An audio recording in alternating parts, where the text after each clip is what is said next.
I thought, everyone's doing it, so I might just try it out as well. And so I moved to Bali.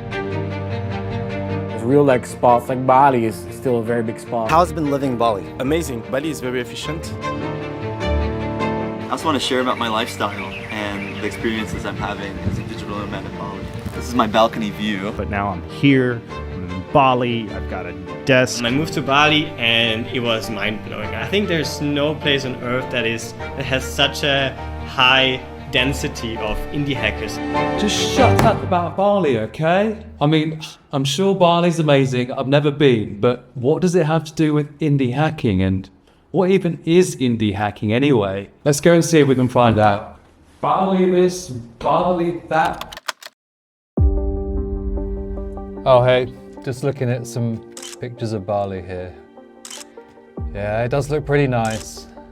Look, I've been going down a bit of a rabbit hole called indie hacking, and to explain why, I need to talk about the first indie hacking website I used a few years ago in order to fulfill a dream that I had of working abroad.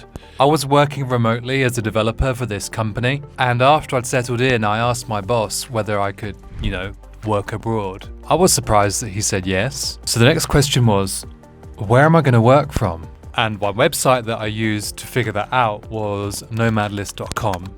This site came across as the authoritative source of what are the best places to work remotely or be a digital nomad from.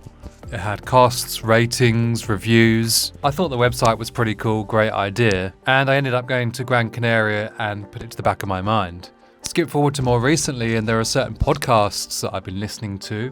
One particularly is called Indie Hackers, great name by the way, and they're talking about this guy called Peter Levels, and they mention him along with the website I'd used years before, and it's at that point that I realise what indie hackers really are. They're just people that are building software, websites, web apps, phone apps, and it kind of blew my mind that Nomad List had been created by just one guy and his coding skills. And when I found out how much money he was making, like millions of pounds per year from all the different services that he'd created, and the fact that indie hackers could build things independently, that really got me interested to learn more about it. But when I started looking into it more, there were some things that confused me, like what indie hacking was and wasn't actually about. Yeah, so apparently that's a Hindu temple called Pura Ulun Danu. Maybe I'll go one day, maybe not. But I'm really glad I found out about indie hacking, because I've been looking for something like that for a while.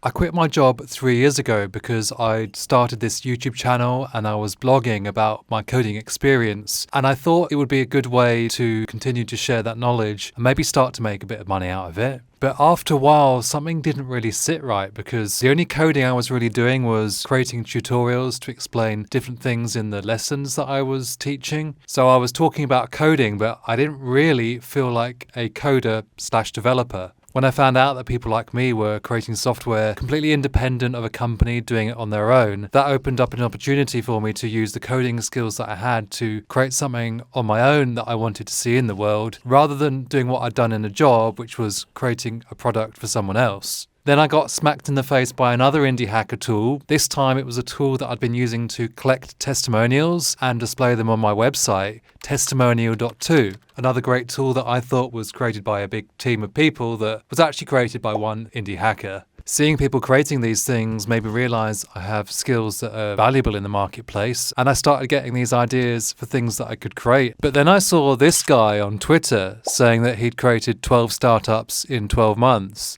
And that's when I started getting distracted.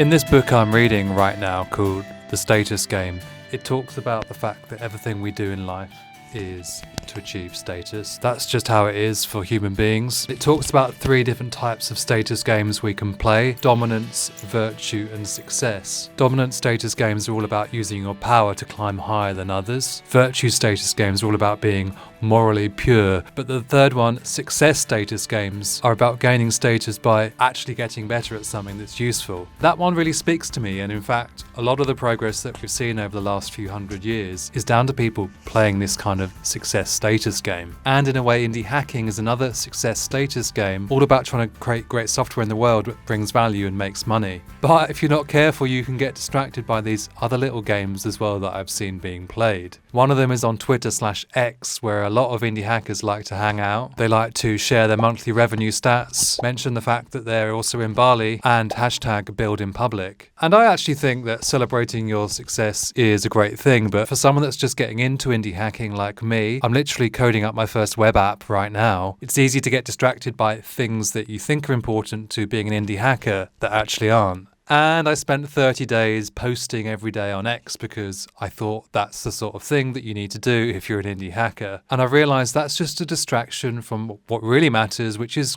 creating software. So I'm going to try to spend more hours of my day actually writing software and getting this first tool out the door, and spend less time posting on Twitter/X and wondering whether I also need to move to Bali. Because in actual fact, I live in a pretty cool town in a pretty cool country, and I've got everything here that I need to be an indie hacker.